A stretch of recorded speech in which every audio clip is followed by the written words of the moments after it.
tere, minu nimi on Jevgenia Parv.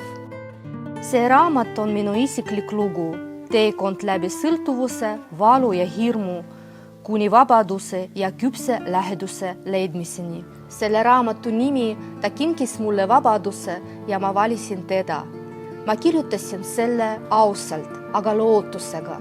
Raamat on valmis trükkimiseks. Et see jõuaks lugejateni, vajan teie abi. Ma käivitan projekti Hoandja platvormil. See on tee purunemisest küpse läheduse poole, hirmust aktsepteerimiseni, sõltuvusest, tõelise vabaduseni teise inimese kõrval. Kui see teema sind puudutab, toeta mind.